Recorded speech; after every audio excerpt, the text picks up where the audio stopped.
13 मार्च का last video, chapter number 7 environment शुरू कर रहे हैं। एनवायरमेंट सस्टेनेबल डेवलपमेंट में सबसे इंपॉर्टेंट टॉपिक है दोस्तों सस्टेनेबल डेवलपमेंट की स्ट्रैटेजीज।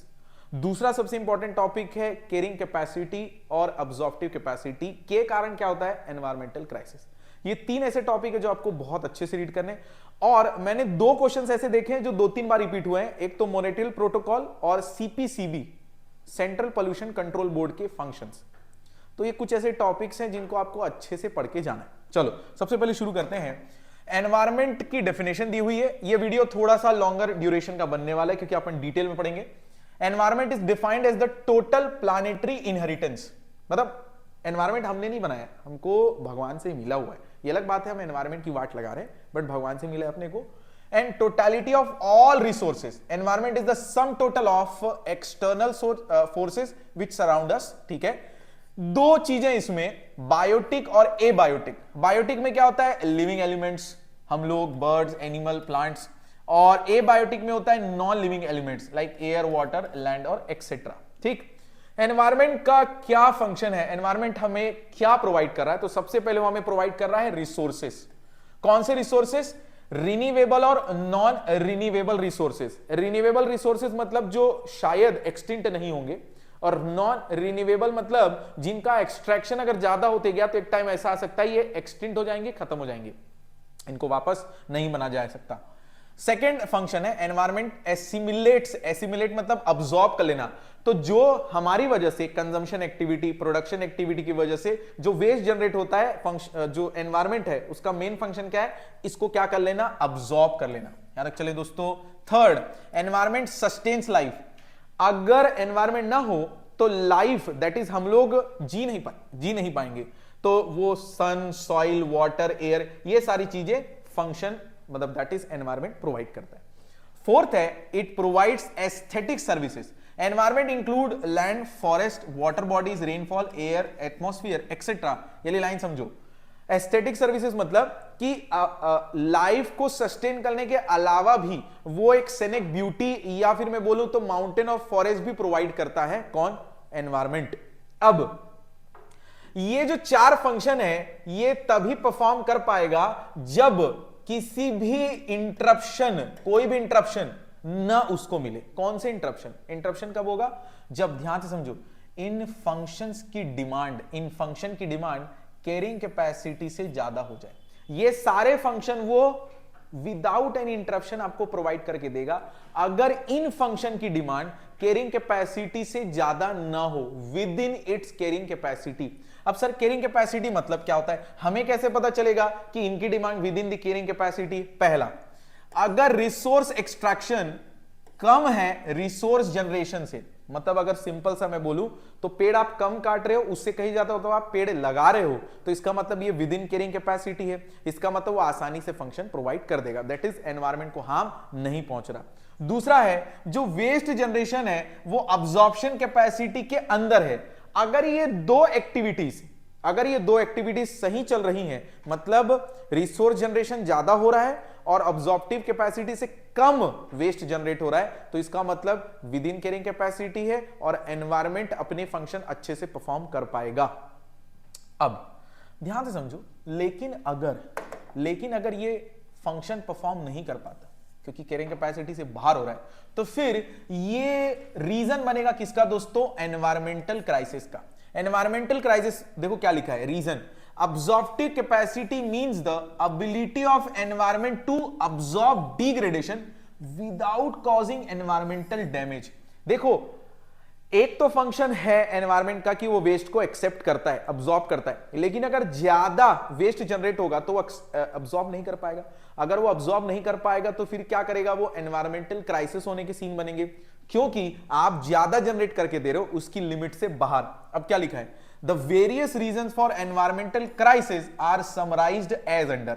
पहला देखो रीजन क्या लिखा है, reason for environmental crisis. Environmental crisis क्यों हो रहा है? क्योंकि अब्जॉर्प्टिव कैपेसिटी से ज्यादा हो रहा है। अब्जॉर्प्टिव कैपेसिटी से ज्यादा क्यों हो रहा है? ये सारे रीजन है। पहला, पॉपुलेशन एक्सप्लोजन, तो वेस्ट ज्यादा जनरेट होगा। इंडस्ट्रियल रिवोल्यूशन, वेस्ट जनरेट ज्यादा होगा। रिसोर्स एक्सट्रैक्शन ज्यादा होगा। Intensive and extensive extraction of both renewable और नॉन रिन्यूएबल रिसोर्सेज, दोनों ही रिसोर्सेज का जो एक्सट्रैक्शन है वो ज्यादा हो रहा है। तीसरा क्या लिखा है दोस्तों, तीसरा नंबर है extinction of many resources and continuous rise in population has resulted in environmental crisis. कुछ तो रिसोर्सेज खत्म होने के कगार पर है, तो अगेन अब्जॉर्प्टिव कैपेसिटी और कैरिंग कैपेसिटी से ज्यादा हो गया है, तो फिर एनवायरमेंटल क्राइसिस आने के रीजन बनेंगे। फोर्थ है ड्यू टू अफ्यूलेंट कंजम्पशन, बहुत ज्यादा कंजम्पशन या बहुत ज्यादा प्रोडक्शन के कारण क्या जनरेट हो रहा है दोस्तों, वेस्ट, वो भी बियॉन्ड अब्जॉर्प्टिव कैपेसिटी है। Development process has polluted atmosphere and waters and there is a decline in air and क्या लिखा है, water quality. Global environmental issues such as a global warming, ozone depletion also contribute to the increased financial commitment for the government. अब financial commitment government का बढ़ने का सबसे बड़ा reason है ग्लोबल वार्मिंग। ग्लोबल वार्मिंग से बचने के लिए, ओजोन डिप्लीशन से बचने के लिए हर कंट्री कहीं ना कहीं अपने अपने स्तर पर, अपने अपने लेवल पर इस चीज को ठीक करने के लिए गवर्नमेंट खर्चा कर रही है। अब एक चीज क्या लिखा है देखो, opportunity cost of negative environmental impact are high as it leads to. अगर एनवायरमेंट में नेगेटिव इंपैक्ट होगा तो इसका इंपैक्ट आपकी अपॉर्चुनिटी कॉस्ट, मतलब अगर आपको इंडस्ट्रियल प्रोडक्शन करना है, जीडीपी में ग्रोथ में करना है, तो आपकी अपॉर्चुनिटी कॉस्ट बढ़ती जा रही। क्यों? क्योंकि आपका एनवायरमेंटल क्राइसिस भी बढ़ रहा है। तो एक तरफ अगर आप कंट्री में जीडीपी ग्रोथ करना चाहते हैं, एक तरफ आप कंट्री में इंफ्रास्ट्रक्चर इंडस्ट्रियलाइजेशन लेके आना चाहते हैं, तो एट द सेम टाइम आपका रिसोर्स एक्सट्रैक्शन ज्यादा होगा। रिसोर्स एक्सट्रैक्शन ज्यादा होगा तो एनवायरमेंटल क्राइसिस बढ़ेंगे। एनवायरमेंटल क्राइसिस बढ़ेंगे तो उसको ठीक करने के लिए गवर्नमेंट को खर्चा भी ज्यादा करना पड़ेगा। इसलिए लिखा है increased financial commitment of the government due to global warming and ozone depletion, rise in expenditure on health due to decline in air and water quality. तो इसका यह मतलब हो गया कि हम जीडीपी में आगे तो जाते जा रहे हैं, लेकिन जीडीपी बढ़ने की अपॉर्चुनिटी कॉस्ट हमारी क्या है कि हमको दो जगह खर्चा करना पड़ रहा है, गवर्नमेंट को ओजोन और ग्लोबल वार्मिंग को ठीक करने के लिए और हम लोगों को हेल्थ को ठीक रखने के लिए। रिवर्सल ऑफ, ये मस्त पॉइंट है दोस्तों, अच्छे से समझना। Reversal of supply demand relationship reason for environmental degradation. देखो आज से 100 साल पहले अगर मैं बात करूं, 100 या 150 साल पहले, जब ना तो कंजम्पशन ज्यादा था, ना वेस्ट ज्यादा था, ना इंडस्ट्रियल प्रोडक्शन ज्यादा था, ना पोल्यूशन ज्यादा था, तो उस समय रिसोर्स का सप्लाई ज्यादा था, डिमांड कम थी। तो इसका मतलब within absorptive capacity, within carrying capacity सब चीजें रही। अब डिमांड ज्यादा हो गया है, सप्लाई कम हो रहा है, तो मतलब एक्सटिंक्शन होने के चांसेस हैं, रिसोर्सेज खत्म हो रहे हैं। तो अब ना तो वो विद इन अब्जॉर्प्टिव कैपेसिटी है, ना वो कैरिंग कैपेसिटी के अंदर है। तो जब सप्लाई कम होगा, डिमांड ज्यादा होगी, तो एनवायरमेंटल क्राइसिस आने के चांसेस ज्यादा होंगे। क्या लिखा है, in early days of civilisation demand for environmental resources and services was much less than the their supply. तो इसके कारण पोल्यूशन क्या था, अब्जॉर्प्टिव कैपेसिटी के अंदर था। रेट ऑफ रिसोर्स एक्सट्रैक्शन कम था, किसके कंपैरिजन में, जनरेशन के। लेकिन अभी क्या देखोगे तो डिमांड क्या हो चुका है दोस्तों, सप्लाई से ज्यादा हो चुका है, जिसके कारण in the present period demand for resources in far excess of supply, that is demand is beyond the rate of, क्या लिखा है, regeneration of the resources with the population explosion with the advent of industrial revolution. मैंने अभी बोला, जिसके कारण reversal हुआ है। रिवर्सल मतलब पहले डिमांड कम थी, सप्लाई ज्यादा था, अब वो रिवर्स हो गया। अब डिमांड ज्यादा होगी, सप्लाई कम हो गया, जिसके कारण डिग्रेडेशन या फिर क्वालिटी ऑफ एनवायरमेंट क्या हो रही है दोस्तों, कम होती जा रही है। पहला एनवायरमेंटल क्राइसिस का या एनवायरमेंटल डिग्रेडेशन का सबसे पहला रीजन है global warming. Global warming is observed and projected increase in the average temperature of earth atmosphere and ocean. देखो सबसे पहले तो आप ये समझ लो, ग्लोबल वार्मिंग मतलब एटमॉस्फेयर में जो टेम्परेचर है वो एवरेज बढ़ रहा है, वो बढ़ेगा, ओशियन का बढ़ेगा। तो आपको नहीं लगता कि जो सी लेवल या वाटर लेवल वो बढ़ेगा, उसके कारण क्या हो जाएगा, जो कोस्टल फ्लड है, मतलब सी के आसपास जो एरिया है उनमें फ्लड आने के चांसेस बढ़ते जाएंगे। जो सी में रहने वाले जो लोग हैं, पोलार बियर अभी अपन देखेंगे, उनको दिक्कत आ सकती है, उनको वो जो सफेद वाले उनको काला होना पड़ेगा, डाई लगाना पड़ेगा क्योंकि उनको दिक्कत आ रही है। ये सारी चीजें पढ़ेंगे। During the past century atmospheric temperature has risen by 0.6 degree Celsius, sea level has risen several inches. तो कॉजेस, ग्लोबल वार्मिंग क्यों हो रहा है, ग्लोबल वार्मिंग होने के क्या रीजन है। Global warming due to increase in the green house gas concentration like water vapour, carbon dioxide, methane and ozone in the atmosphere. इनमें इम्बैलेंस हो रहा है, इसकी वजह से क्या आने वाला है दोस्तों, ग्लोबल वार्मिंग का कॉज बन रहा है। Among factor that may be contributing to the global warming are, तो क्या क्या रीजन है, सबसे पहला देखते हैं। Burning of fossil fuels like coal and petroleum product, sources of carbon dioxide, methane, nitric oxide और क्या लिखा है, नाइट्रोसियस, बाप रे, ये आप लोग पढ़ लेना दोस्तों, एग्जाम आपकी है, आपको याद रखना है। अगर इनको जलाया जाता है किसी भी सेंस में या किसी भी रीजन की वजह से, चाहे इंडस्ट्रियल प्रोडक्शन की वजह से या फिर कंजम्पशन की वजह से, तो दिक्कत क्या है कि पता है, ये ग्रीन हाउस के जो बैलेंस है, जो ग्रीन हाउस जो कवर बोलते हैं, वो जो बैलेंस है वो खराब होगा, तो फिर ग्लोबल वार्मिंग का सबसे बड़ा ये रीजन बनेगा। दूसरा है deforestation which increases the amount of carbon dioxide in the atmosphere, again greenhouse balance खराब। Methane gas released in animal waste, animal waste मतलब जब भी कोई एनिमल वेस्ट हो जाता है, ऐसा नहीं है दोस्तों, एनिमल वेस्ट नहीं ना, जब कोई भी किसी भी एनिमल की मृत्यु हो जाती है तो उसकी बॉडी जो सड़ जाती है उससे क्या निकलेगा, मीथेन, ये ग्रीन हाउस बैलेंस को फिर खराब करेगा। और लास्ट है increased cattle production which contributes to deforestation. जैसे एक स्टूडेंट ने बोला था, एक स्टूडेंट है हमारे, उन्होंने बोला था कि ज्यादा कैटल प्रोडक्शन से कितना ही डिफॉरेस्टेशन हो जाएगा, बिल्कुल। तो एक स्टूडेंट ने हमको सामने से बताया कि कैटल प्रोडक्शन होने से बहुत ज्यादा डिफॉरेस्टेशन होने के चांसेस है, क्योंकि वो खा जाएंगे, वो क्या कर देंगे, खा जाएंगे, और उनके चलने से जो सॉइल जो फर्टिलिटी है वो भी डिग्रेड हो सकती है। समझ में आएगा दोस्तों, आगे चलते हैं। Main harmful effects of global warming, पहला है मेल्टिंग ऑफ, क्या लिखा है दोस्तों, आइस, बर्फ पिघलेगा। हाँ चलने से नहीं हो रहा था, हाँ हाँ, तो उनके खाने से वो रूट्स वगैरह सब खा जाते हैं ना, तो कोई बात नहीं दोस्तों, आगे चलते हैं।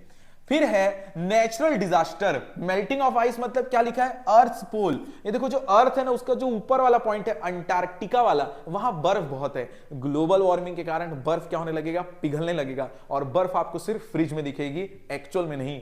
उसके कारण क्या हो जाएगा, सी लेवल बढ़ने लगेगा, और कोस्टल फ्लड, कोस्टल फ्लड मतलब सी के आसपास जो एरिया है वहां पर फ्लड आने के चांसेस बढ़ने लगेंगे। Natural disaster, hurricanes, other tropical storms are likely to become stronger. Tropical disease, global warming has increased the incidence of tropical disease like malaria, cholera जो भी है, डेंगू, चिकनगुनिया। देखो कितनी अच्छी बीमारी है, पढ़ने में आसान है, मैं कैसे बताऊंगा कि मुझे क्या हुआ है, मैं बोल ही नहीं पा रहा हूं मेरी बीमारी के नाम बारे में। Effect on animals, there are thousands of species like polar bear, सफेद भालू, in danger of becoming extinct forever. देखो वो सफेद है इसलिए उसको दिक्कत हो रही है, अगर वो काला हो जाएगा, अगर उसको हम लगा देंगे डाई, तो बिल्कुल भी उसको टेंशन नहीं होगा दोस्तों। और उसके बाद है इफेक्ट ऑन, क्या लिखा है, सीजन्स। अब देखो क्या लिखा है, global warming has led to shift in cycle of seasons, as गर्मी ज्यादा हो रही है, सीजन की बात हो रही है दोस्तों, summers are getting unusual longer than, क्या लिखा है, विंटर्स। गर्मी मौसम की बात कर रहे हैं, गर्मी क्या हो रही है, ज्यादा हो रही है। ओजोन डिप्लीशन, देखो ओजोन जो लेयर होती है, जो ओजोन लेयर होती है, वो जो यूवी अल्ट्रावायलेट किरणें होती हैं सूरज की, उसको सीधे सी में नहीं, क्या बोलते हैं उसको, अर्थ में आने से रोकती हैं। कौन रोक रहा है, ये ओजोन लेयर। लेकिन अगर ओजोन लेयर ही नहीं कोई रोक पाएगा, अगर ओजोन लेयर ही खत्म होने लग जाएगी, तो जो अल्ट्रावायलेट किरणें हैं वो सीधे आपके माथे में लगेंगी, और उसके कारण आपका दिमाग क्या होने लगेगा, कम। ये लिखा नहीं है, ये तो मैंने अपने से बताया। Ozone depletion refers to destruction of, क्या लिखा है, ozone in the ozone layer. क्या बात है, due to presence of chlorine from man made chlorofluorocarbons. पढ़ लिया मैं, एक बार में पढ़ लिया, chlorofluorocarbon, CFC and other forces. तो ओजोन डिप्लीशन करने के लिए जो सबसे बड़ा रीजन है वो है क्लोरोफ्लोरोकार्बन्स, और CFC जो कंपोनेंट्स होते हैं, कंपाउंड्स होते हैं, वो AC में आते हैं। किस में आते हैं दोस्तों, AC में। इसलिए मैं बच्चों को बोलता हूं क्लास में कि AC बंद रखें। हमारे कारण हम लोग कितना ज्यादा ओजोन डिप्लीशन कर रहे हैं, आपको पता भी नहीं। आप अभी ऊपर देखो, जो AC चल रहा है ना, उसके कारण भी ओजोन डिप्लीशन हो रहा है, पर ठीक है, अपन को क्या।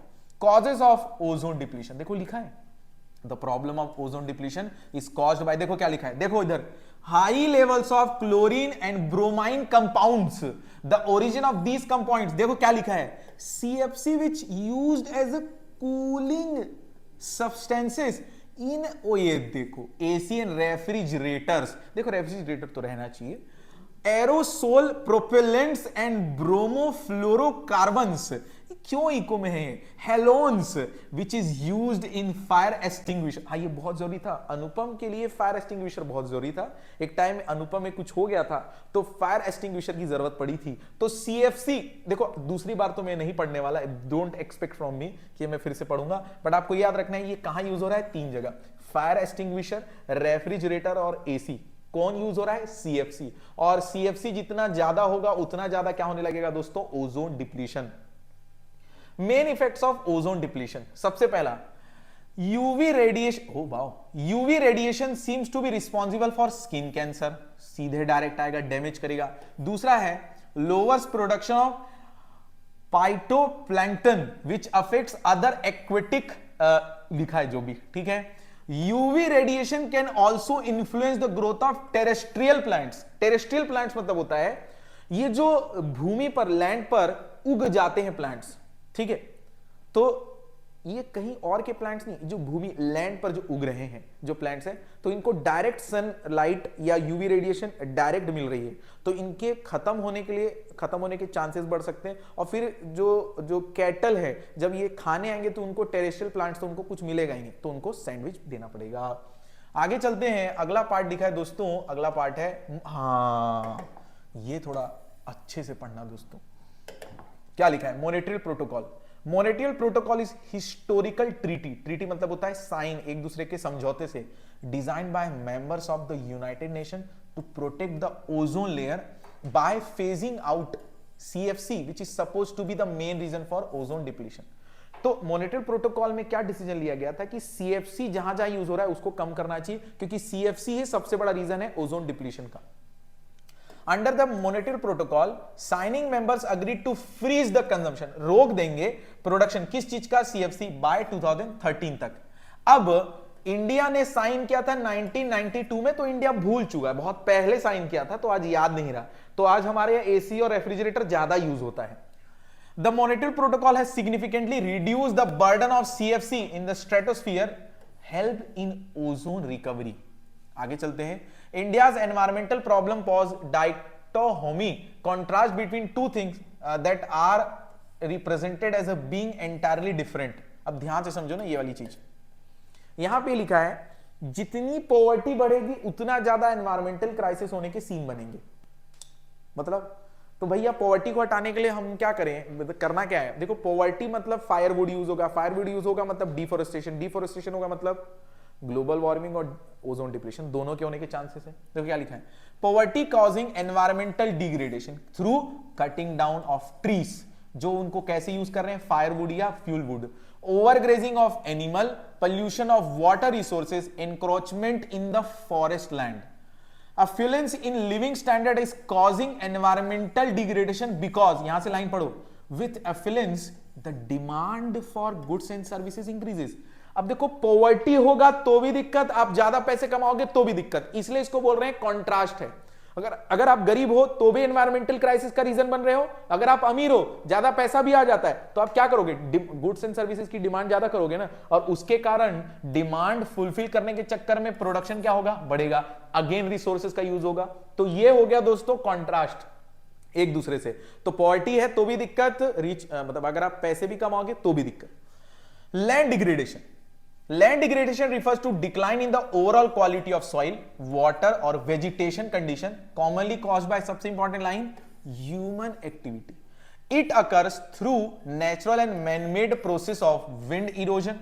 देखो या तो हमारी किसी भी ह्यूमन एक्टिविटी की वजह से या फिर नेचुरल किसी भी एक्टिविटी की वजह से विंड इरोजन, वाटर इरोजन और वाटर लॉगिंग, पानी जमा रह जाना।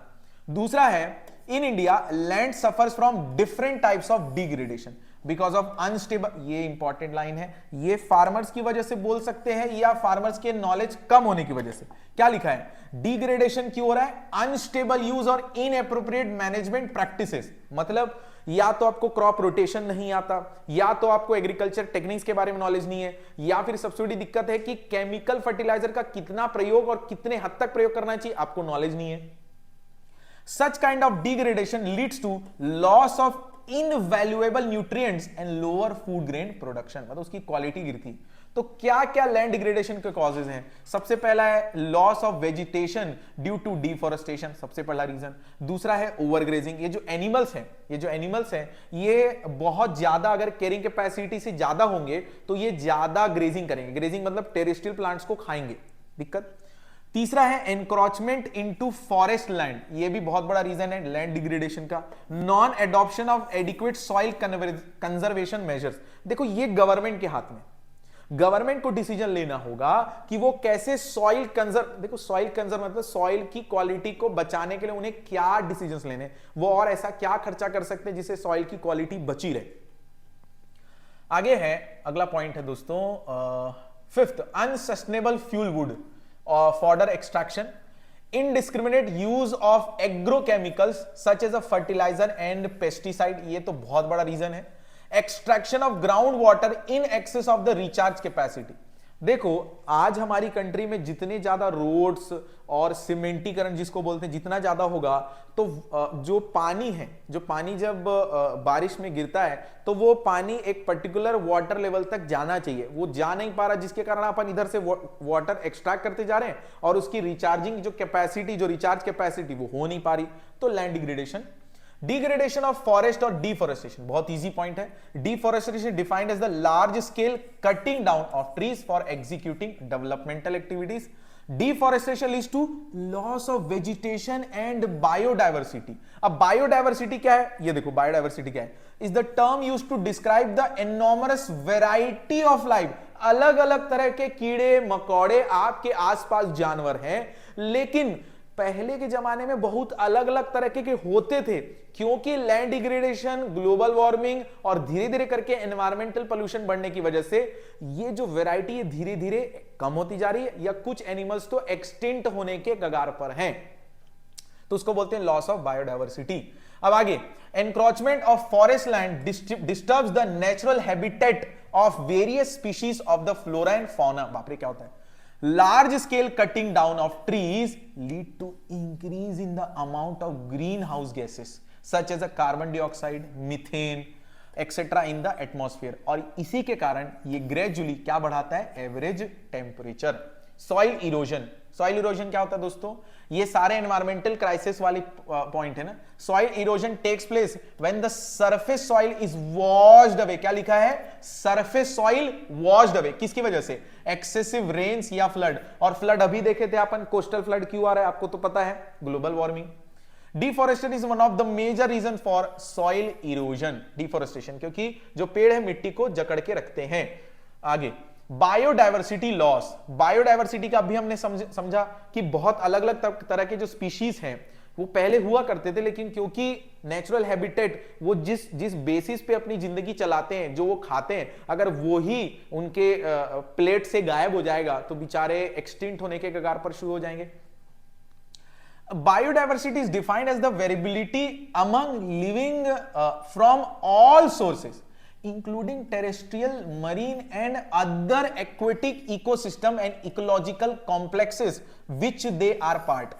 Basically यहां ये लिखा है कि जो नेचुरल हैबिटेट उनको मिलना चाहिए, जो उनको खाना है और जहां वो रहना है, अगर ये दोनों ही चीजें अगर खराब होने लगेंगी या इनमें डिस्टर्बेंस आएगा तो उनका जीना भी मुश्किल होगा और वो गायब होने के कगार पर पहुंचने शुरू करेंगे। Conservation and sustainable use of biodiversity is fundamental of ecologically sustainable development. Biodiversity loss has serious economic and social cost for any country as many plant and animal species are severely threatened by the destruction of their habitat and over exploitation of resources। भैया तो बिल्कुल scene बनेगा कि ये जो ऐसे animals हैं जो बहुत ज्यादा लेवल पर इनसे, ये जो नेचुरल हैबिटेट से सबसे ज्यादा कनेक्ट कर रहे हैं, सबसे ज्यादा डायरेक्ट इंपैक्ट हो रहा है, तो एक तो ये लोग ऐसे लोग हैं जो उस पर्टिकुलर नेचुरल हैबिटेट से कनेक्टेड है, अगर वही नहीं रहेगा तो इनका भी रहने का कोई सीन नहीं। एयर पोल्यूशन आप लोग पढ़ेंगे दोस्तों, मैं आपको पढ़ाऊंगा CPCB, pollution control board, In order to address water and air pollution in India, the government set up central pollution control board CPCB in 1974। ठीक है, इनके फंक्शन क्या है? सबसे पहले ये इन्वेस्टिगेट करेंगे, कलेक्ट करेंगे और डिसिमिनेट मतलब होता है देंगे क्या इंफॉर्मेशन, किससे रिलेटेड? वाटर, एयर और लैंड पॉल्यूशन से रिलेटेड। दूसरा, ये प्रोवाइड करेंगे टेक्निकल असिस्टेंस टू गवर्नमेंट, क्या करने के लिए? Promoting cleanness streams and wells by prevention, control and abatement of water and air pollution. देखो हमारे कंट्री में वाटर और एयर जो डिजीज होती है वो सबसे ज्यादा है। अगर उसको ठीक करना है तो आपको कई ऐसे यूनिट इंस्टीट्यूशन बनाना पड़ेगा जिनका काम और सिर्फ एक ही होगा कि या तो हमें इंफॉर्मेशन कलेक्ट करके दे या एटलीस्ट गवर्नमेंट को असिस्टेंस प्रोवाइड करें। These boards CPCB also carry out sponsor investigation and research relating to problems of water and air. देखो कई ऐसे इंस्टीट्यूशन है, नॉन प्रॉफिट ऑर्गेनाइजेशंस है जो ये काम करना चाहते हैं, चाहे वो यमुना वाला केस हो चाहे गंगा वाला केस हो, लेकिन इन जो एनपीओ नॉन प्रॉफिट ऑर्गेनाइजेशन है इनको रिसर्च करने के लिए और ये सारे काम करने के लिए बहुत सारा पैसा मांगता है। तो सीपीसीबी क्या कर सकता है? इनको स्पॉन्सरशिप दे सकता है कि हम पैसा लगाएंगे, आप काम करो। They also organize through mass media, that is social media बोल लो या electronic media, comprehensive mass awareness program for the same. They also prepare manuals, codes and guidelines relating to treatment and disposal of sewage and trade effluents. मतलब ये जो waste generate होता है ना उसके बारे में भी सीपीसीबी क्या कर सकता है? मैनुअल या कोड ऑफ कंडक्ट बता सकता है या कुछ ऐसे रूल्स रेगुलेशन बता सकता है जिससे जो एनवायरमेंटल डिग्रेडेशन उसकी क्वालिटी थोड़ी ठीक ठाक रहे। सस्टेनेबल डेवलपमेंट मतलब होता है कि जीडीपी में हमको तो ग्रोथ लाना ही है, हमको डेवलपमेंट लाना ही है, इकोनॉमिक डेवलपमेंट चाहिए हमें, लेकिन हमको एक चीज ध्यान रखनी होगी कि जो क्वालिटी ऑफ रिसोर्सेज, जो क्वालिटी ऑफ एनवायरमेंट, जो quality of air and water आज प्रेजेंट जनरेशन के पास है वही क्वालिटी ऑफ एनवायरमेंट हमको पास ऑन करना है फ्यूचर जनरेशन को। क्या लिखा है? Sustainable development refers to the development of process that meets the needs of present generation without compromising on the ability of future generation to meet their respective needs। तो जो quality हम लोगों के पास है वही स्टॉक ऑफ क्वालिटी हमें छोड़नी है किन के लिए दोस्तों? For the next generation which is no less than what we have inherited. तो जैसी क्वालिटी हमको मिली थी वही सेम क्वालिटी हमें पास ऑन करना है। पॉसिबल नहीं है बट ठीक है। In the 1987 Burnland report gave most widely recognized definition of sustainable development। उन्होंने बोला is the development that meets the needs of present without compromising the ability of future generation। अब sustainable development का main focus कहां रहता है? Main focus रहता है कि भैया हमें रिसोर्सेस का ऐसा यूज करना है, एक तो सस्टेनेबल भी यूज करना है और इक्विटेबल। ऐसा नहीं कि कोई सिटी या कोई कंट्री या कोई जो नेशन है वो ज्यादा यूज करे, ऐसा नहीं, इक्विटेबल यूज करे ताकि हम प्रेजेंट जनरेशन की भी नीड को फुलफिल कर पाए as well as future generation की विदाउट कॉजिंग डैमेज टू, क्या लिखा है? Environment, to prevent further damage to our life support system, to conserve and nurture the biodiversity. Biodiversity बहुत इंपॉर्टेंट वर्ड है दोस्तों। How to achieve sustainable development? कुछ नहीं, आपको यूज जो रेस्ट्रिक्ट करना है रिन्यूएबल रिसोर्सेज का, और उसका मतलब बेसिकली क्या बोल रहा है? आप रेट ऑफ एक्सट्रैक्शन को कम करो, किससे? रीजनरेशन से, या कभी भी रीजनरेशन से एक्सट्रैक्शन ज्यादा नहीं होना चाहिए। सब्स्टिट्यूट ढूंढिए non renewable with renewable resources. It means rate of depletion of non renewable should not exceed the rate of creation of renewable. मतलब ये जो नॉन रिन्यूएबल का जो डिप्लीशन है उसका जो रेट है कम होना चाहिए रिन्यूएबल के सब्स्टिट्यूट ढूंढने में जो जनरेशन में जो रेट है उससे। आगे लिखा है बिकम इनपुट एफिशिएंट। जब आप कोई भी प्रोडक्शन करने के लिए किसी भी तरह के रिसोर्सेज का यूज करोगे तो उन रिसोर्सेज का जो वेस्टेज होगा वो कम होना चाहिए। मतलब आप जो भी टेक्नोलॉजी यूज करोगे वो इनपुट एफिशिएंट होना चाहिए, कम से कम इनपुट में ज्यादा से ज्यादा क्या हो? आउटपुट निकले। फिर लिखा है control pollution emissions should be limited to the absorption capacity of environment. Use of public transport significantly reduces the number of vehicle on road. देखो अगर आप पब्लिक ट्रांसपोर्ट यूज करोगे तो सबसे बड़ा फायदा क्या होगा? एयर पोल्यूशन, नॉइस पोल्यूशन दोनों ही कम होगा। याद रख चले। चैप्टर के सबसे इंपॉर्टेंट और लास्ट पार्ट में पहुंचते हैं जहां से क्वेश्चन बनने के फुल ऑन चांसेस हैं, स्ट्रेटजीज फॉर सस्टेनेबल डेवलपमेंट। बहुत ध्यान से समझना दोस्तों। Use of non conventional source of energy. Non conventional मतलब जो अभी तक जो यूज आ रही थी उसको हटा के नॉन कन्वेंशनल, जो अभी अभी हाल फिलहाल में हमने या तो इमर्ज हुई है या हमने अभी अभी डिस्कवर किया है। Non-conventional source like wind power, solar rays are cleaner and greener energy sources, but are not yet been explored on a large scale due to lack of technological devices. India is naturally endowed with a large quantity of solar energy in the form of sunlight. तो हमको solar panel या solar energy ज्यादा use करनी चाहिए। With the help of photovoltaic cells, solar energy can be converted into electricity. Both sources, that is wind or solar, are the totally free from pollution. ठीक है, लेकिन एक दिक्कत है नॉन कन्वेंशनल को यूज करने में। सबसे बड़ी प्रॉब्लम है कि उनका जो कॉस्ट है वो बहुत ज्यादा है इनिशियल स्टेजेस में। दूसरा स्ट्रैटेजी है use of cleaner fuels. In urban area, use of compressed natural gas, that is CNG, is being promoted to be used as fuel. In Delhi, use of CNG in public transport has significantly lowered air pollution. Comparatively petrol के ये ज्यादा cleaner fuel है। Fuel मतलब जो use होता है transport vehicles में। In rural area, households generally use wood, dung cake, and other biomass as a fuel. These fuel have several adverse implications like deforestation, reduction in the green cover, and wastage of cattle dung and air pollution. Wastage of cattle dung मतलब यहाँ इसलिए wastage of लिखा है कि आप इसको as a compost खाद use कर सकते हैं रादर देन आप उसको फ्यूल यूज कर रहे हैं। तो अगर आपको इससे ठीक होना है तो भैया हमको उनको बोलना पड़ेगा कि आप या तो एलपीजी या गोबर गैस यूज करिए ताकि आप ज्यादा से ज्यादा क्लीनर फ्यूल यूज कर पाएंगे और जो पोल्यूशन फ्री भी होगा। पढ़ते हैं दोस्तों third, establishment of mini hydel plant. जहां पे परनेनियल या परपेचुअल स्ट्रीम्स होती है। परपेचुअल मतलब होता है लगातार जहां पानी गिर रहा है एक पर्टिकुलर हाइट से, वहां टरबाइन का यूज करेंगे। ये छोटा ही प्लांट होगा बट टरबाइन का यूज करके आप इलेक्ट्रिसिटी जनरेट कर सकते हैं। ये क्या लिखा है? In the mountains region, perpetual streams can be found almost everywhere. These streams can be used to generate electricity via क्या लिखा है दोस्तों? Turbines through mini hydel plants. लेकिन एक चीज दिक्कत है, ये जो है ना लार्ज स्केल में इन लोग ट्रांसमिट नहीं कर पाएंगे। ये जो आसपास जो एरिया है उसी का इलेक्ट्रिसिटी का डिमांड फुलफिल कर पाएंगे। Such power plants are more or less environmental friendly and generate enough power to, देखो क्या लिखा है, सिर्फ और सिर्फ लोकल डिमांड्स।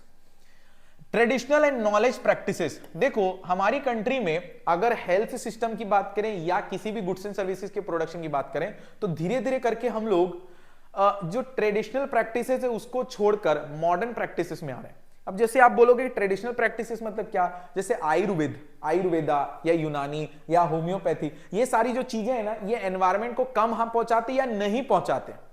लेकिन जो मॉडर्न टेक्निक्स ऑफ जो मान के चलो जो मेडिकल है मॉडर्न टेक्निक्स, वो ऐसी चीजें हैं जो ज्यादातर नेचुरल रिसोर्सेज को एक्सट्रैक्ट तो करेंगे लेकिन उनको बेनिफिट नहीं पहुंचा रहे। क्या लिखा है? Traditionally Indian people have been close to their environment. All practices relating to agriculture system, healthcare system, housing, transport, etc. used to be पहले environmental friendly हुआ करती थी। The shift from traditional system has caused large scale damage to the environment and to our rural heritage. However, with the advent of Western system of treatment, we ignore our traditional system of Ayurveda and Unani, etc. These old system हमको क्या करना चाहिए, are environment friendly, इनको ज्यादा use करना चाहिए और ये रिलेटिवली फ्री हैं side effects and do not involve large scale industrial and chemical processing. मतलब क्या होता है ना, इनको बनाने के लिए बहुत ज्यादा लेबोरेटरी और बहुत बड़ी बिल्डिंग की जरूरत नहीं है। ठीक है। Use of bio compost, due to use of chemical fertiliser demand for irrigation has been going up year and after year. जब तक आप केमिकल फर्टिलाइजर यूज करोगे आपको पानी की मात्रा ज्यादा लगेगी। अब पानी की मात्रा इरिगेशन फैसिलिटी ज्यादा लगेगी तो दिक्कत यह भी है कि अब आपको दो चीजें चाहिए इंफ्रास्ट्रक्चर में, अब आपको इरिगेशन फैसिलिटी भी लगानी पड़ेगी। Whereas with the rise in demand for organic food, farmer have again started using biocompost, that is compost made from organic waste of different types. Biocomposting refers to the process of converting organic waste मतलब जो green manure वगैरह होता है, various types of natural manure. Cattle are maintained only because of they produce dung which is important fertiliser and soil conditioner. Control of biopest. Biopest, ये जो biopest होते हैं ना, बेसिकली ये क्या करते हैं दोस्तों, ये केमिकल फर्टिलाइजर की जगह लेंगे. क्या लिखा है? The advent of green revolution has increase the use of chemical pesticide which not only contaminates the food product but also pollutes the water bodies. क्योंकि पानी जब गिरेगा तो पानी गिरने से ये खेतों से होते हुए नदी तक मिलते हैं, और जब नदियों में मिलेंगे तो वाटर बॉडीज भी खराब होंगी. The following traditional practices can help in controlling contamination without the use of chemical fertilizer. मतलब आप पेस्ट भी यूज कर लोगे, वो केमिकल फर्टिलाइजर भी नहीं है और उसके कारण कोई चीजें खराब भी नहीं होंगी. Neem trees and its byproducts are natural pest controller which have been used since ages in India. Recently, government promoted the sale of neem coated urea as a measure of natural pest control. Pest control क्यों? कीड़े मकोड़ों को खत्म करने के लिए. Various animals and birds like snakes, lizards, owls, peacocks, etc. should be allowed to dwell around. घुमाओ उनको, घुमाओ मतलब ऐसे पकड़ के मत घुमाओ, भेज दो उनको.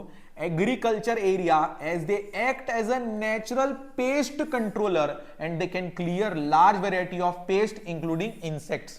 मतलब ये कीड़े मकोड़ों जो खराब जो करते हैं अपने किसको, अपने जो फूड ग्रेन उनको, उसको खा लेंगे लोग, ठीक है, और बाहर जाके उसको निकाल देंगे. Change in unsustainable pattern of consumption and production. With increasing purchasing power, पैसा बढ़ रहा है आपका, आप वेस्टफुल कंजम्पशन की तरफ जा रहे हो. Link to market driven consumerism. और इसके कारण सबसे ज्यादा किस पे वो आ रहा है दोस्तों, प्रेशर किस पे आ रहा है? रिसोर्स पे. अब देखो, चाहे एजुकेशन की वजह से हो, चाहे कंफर्ट की वजह से हो, चाहे स्टैंडर्ड ऑफ लिविंग बढ़ने की वजह से हो, इसके कारण आपकी जो डिजायरेबल लिमिट्स है रिसोर्सेज की, वो क्या हो चुकी है? एक स्टैंडर्ड से ज्यादा हो चुकी है. यहां पे खत्म होता है दोस्तों अपना एनवायरमेंट एंड सस्टेनेबल डेवलपमेंट.